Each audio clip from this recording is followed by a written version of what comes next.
Thank you very much for the invitation to talk to the conference. It's an honour to have been invited, and I very much regret I can't attend in person. Today I'm going to talk about young Europeans and their views on migration and on diversity. In this presentation, I'll be discussing young Europeans' values about racism and diversity, and how this is part of their political identity. How most of them construct identities that include the upholding of human rights about the diverse communities that constitute Western Europe. The research on which this analysis is based is holding deliberative discussions with small groups of young people from across Europe, and I'll discuss how my sample was selected and the times and events that were context for these discussions. The data that I collected basically was an analysis of what these young people said about racism, about migrants and about diversity.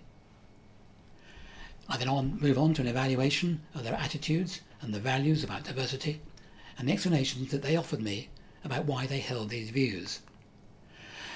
And finally, some overall conclusions.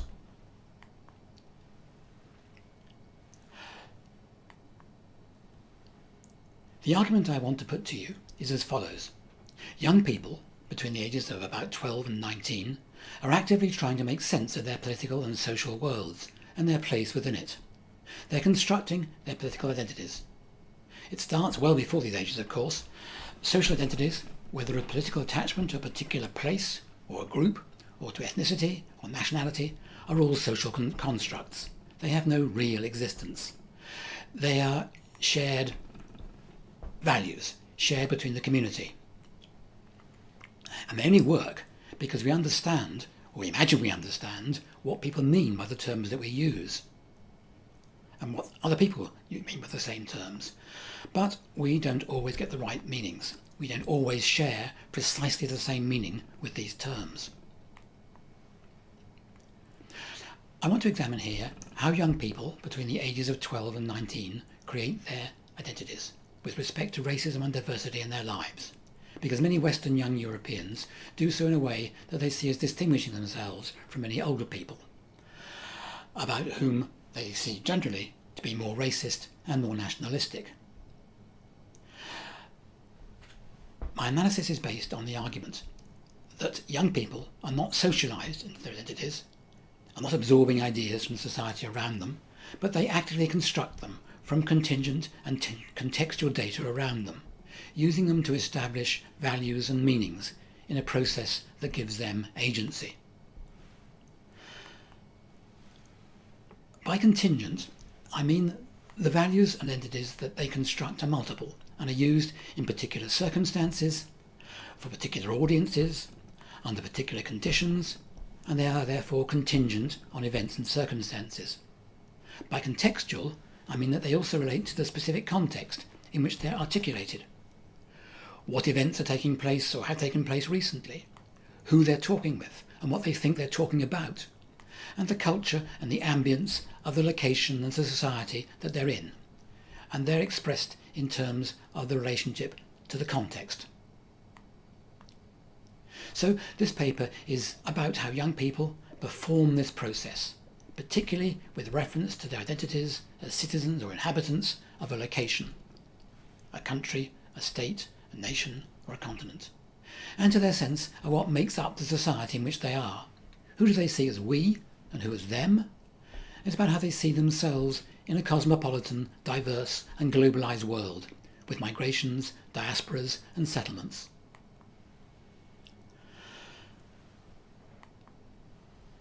To understand what someone's social construction is, one has to have an investigator to engage with in a social interaction with the young people.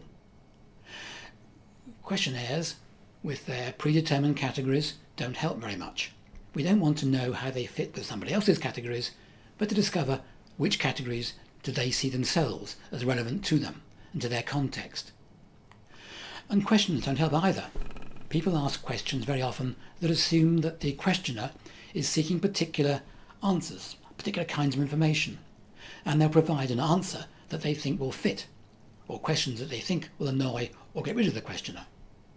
And this is particularly true with young people, with current recent experience of education, because they're accustomed to a world in which adults test them through questions, in which they're supposed to provide the right answers. So, social construction, deliberative group discussions, are unstructured discussions that focus on their political and social ideas about their country and what they'd like to see change. I asked no leading questions. I was always responsive to what they said and tried to use their terms. And I never raised issues of racism or diversity with them. They always arose in what follows from what they said.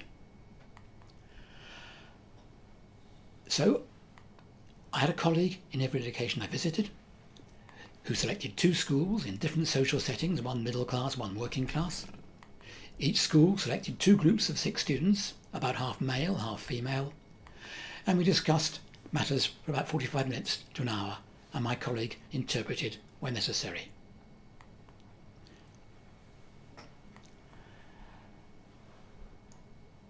The points that were raised were whether and why they saw themselves as being attached to a particular country, and how and why one became so attached. What makes you this person a Dane? What makes you a Dane? Whether they were particularly proud or pleased about aspects of this country's society, and whether there were aspects of it they were less pleased with or wanted to change. So this is an example of the sort of responses that I got. A variety of explanations about why they are Danish. A feeling, a parentage, it's in the blood, a birthplace, an upbringing, and just how many of them have an unclear or mixed ancestry from this small town in the middle of Germany, of Denmark. There were Croatian, Serbian, Germans, and also Danes. These are the countries that I visited in order. Several locations, the red dots in each state. These light blue countries are ones that had joined the EU after 2004, or the yellow ones which are in the process of joining the EU. And then, after 2014, I moved on to the older states in the Union, the bright blue ones, or the ones in the EFTA countries in light green here. So in a total, 29 states, 103 different locations, not just capital cities, 324 discussions, about 2,000 young people. They were a mixed group of residents. This shows the heritages of the Western Europeans, who I'll be discussing today. Red shows the parentage that is in the country's main ethnicity. So most of them, the French were French. French-born and French ethnicity. The blue is from another EU country. The purple from a non-EU country in Europe, and the yellow from elsewhere in the world. And the mixture I got overall was almost exactly as the same as the 2015 estimate, that just over a fifth of all households in the EU had at least one family member of a non-EU origin. And they came from a variety of different sized settlements, from the megalopolis of Istanbul to villages of less than 500 people. Again, a representative sample. Just 6% came from cities of over 1 million. Over half were female. Exactly a half were middle class parentage, administrative professional jobs, and half of working class parentage. So it's a fair representation of the people in these countries. And this is the timescale of my fieldwork. It took place over 17 months in blocks of about 2 or 3 weeks. So this little group in the north first of all, and then Austria, Italy, and so on through France, Spain, Portugal, and finally Netherlands, Norway again, and Germany and Luxembourg. And the time that these focus groups took place was critical for particular events happening in the world at that time. The declaration of Islamic State in Iraq and the Levant, Daesh, in the summer of 2014 was just as I was arranging my first round of fieldwork in Scandinavia. And then the attack on the offices of the French satirical magazine Charlie Hebdo took place in January 2015, just before I went to Austria. After this there was an attack on the synagogue in Copenhagen, all of which took place during much more violent and bloody attacks in Africa and the Middle East, including Turkey. By May, I was working in France and Belgium. The refugee and migrant routes through Greece and the Balkans were beginning to take on more sizable proportions, though far less than in the Lebanon, Turkey and Jordan. And in July, Hungary started erecting a fence to stop the migrant flow. the boats from Turkey and Greece became even more hazardous, with many deaths. And then we had the Bataclan in November 2015. And this shows the monthly arrival of migrants against the same scale arriving in Europe. The orange ones via Italy and the green ones through that great Greek Balkan route that opened up during that year. So what did I find? What did they say? Well, we start with Finland. In September 2014, just 3 months after the establishment of Islamic State, and connections were being made and challenged between Muslims in general and terrorism. In Helsinki, there was this exchange between Fatima, a young Finnish-born woman of Somali parentage, who describes everyday racism, and Wilhelm, naively shocked. He doesn't imagine this sort of response happens, and Fatima says it happens mainly through older Finnish women.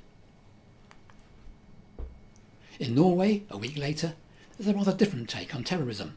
Young people here are recalling the attack of the white racist Anders Breivik in Utøya, killing 69 young people 4 years earlier.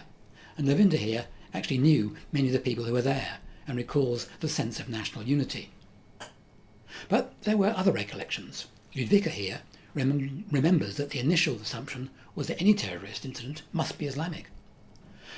And Durizar, a Bosnian Muslim, points out that Muslim crime is still prioritised in the Norwegian press. In Denmark, everyday racism was attributed particularly to older people, including their parents. And racism was also noted as an issue in Sweden at this time. Acker points to the racist parties entering parliament for the first time in the elections 2 weeks earlier. Amadino, of Somali parentage, born in Libya as a refugee, saw this as coming from particular groups of Swedes. But others were more focused on the nature of the pan-European responses to the Paris attacks, the Je suis Charlie Hebdo hashtag, and the European political leaders marching through Paris that took place just before I went to Austria. In Austria, others point to the way that the right-wing's press had become quick to exploit Charlie Hebdo for their own purposes.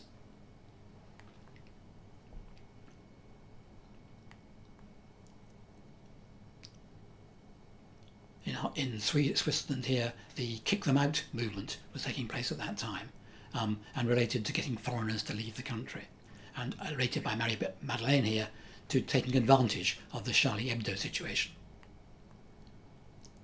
In Italy, the following week, there were many similar expressions of feelings of Europeanness that have been sparked by this, in Padua and also in Frascati, just outside Rome. Makes me feel more European than before. But Julie here also said it makes her feel human, gives her a sense of human solidarity. In the south of Italy, there were other reflections sparked by the Hebdo incident. Anito here sees the links between politics and religion having been changed in Europe, and that Europe has a new concept, he says, of religion and of religious tolerance.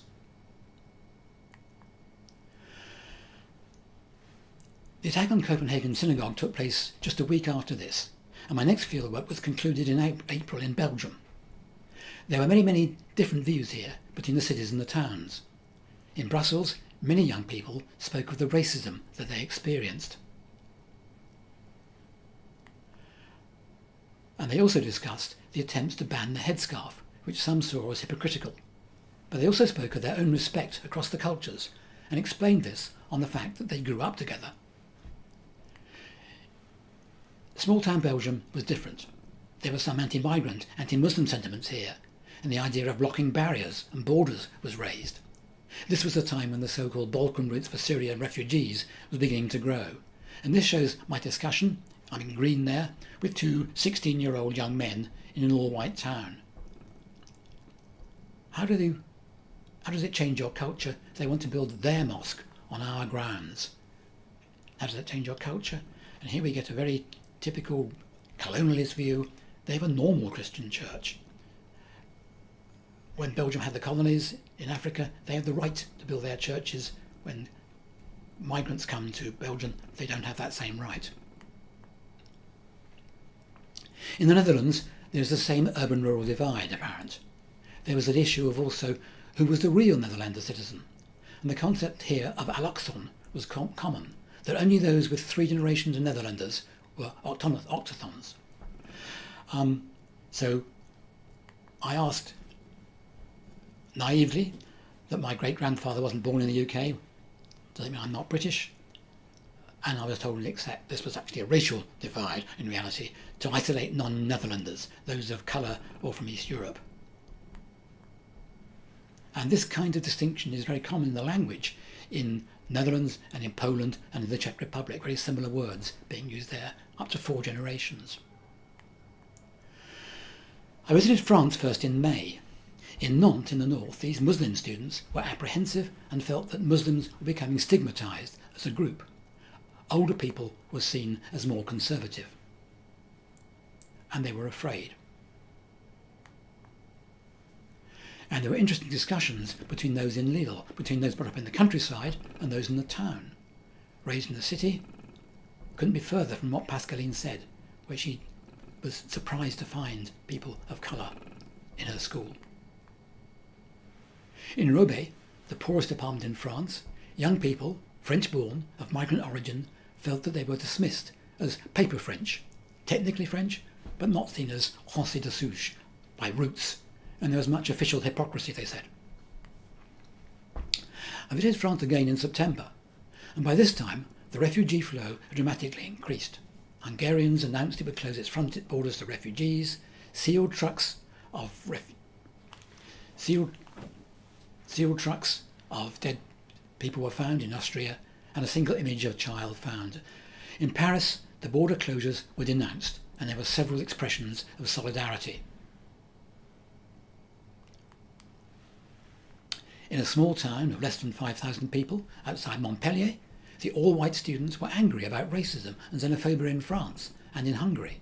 The unity of Europe was being destroyed, they said. The EU's principles were not being respected. And there were very similar expressions in Spain.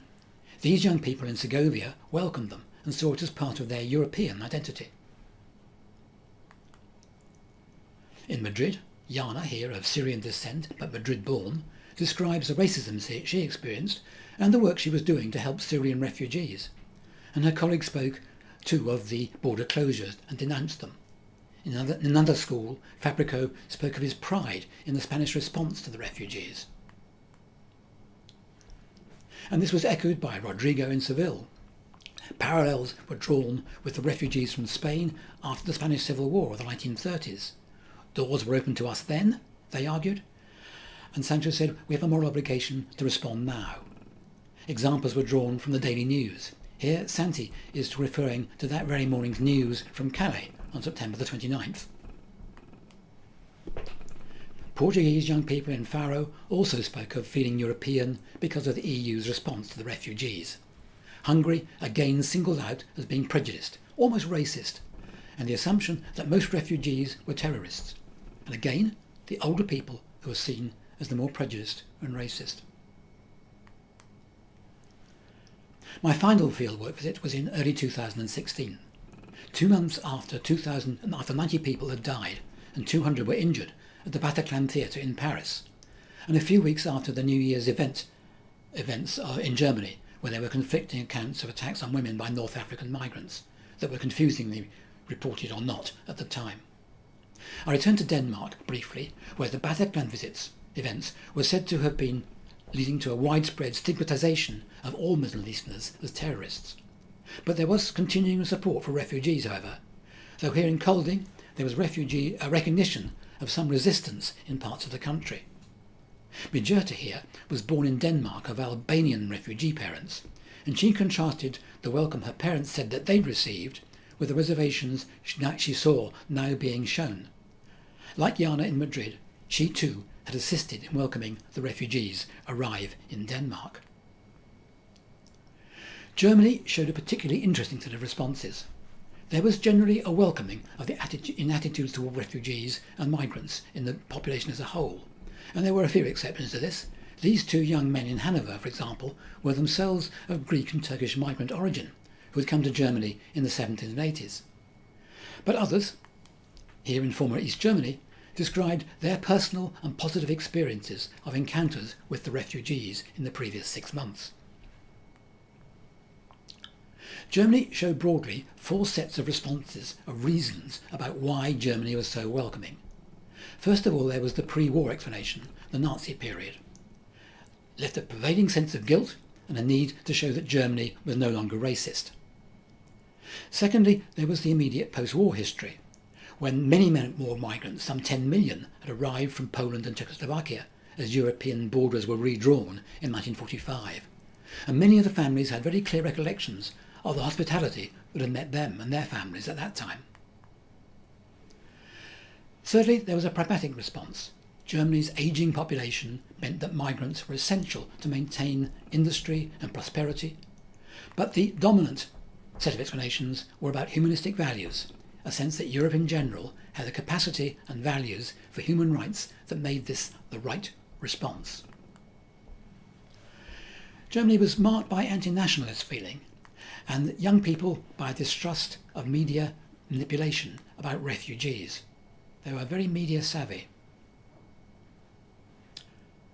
So, to move on to why this took place, why were young people's attitudes and values largely, not completely, so open to diversity, to migration and to general tolerance?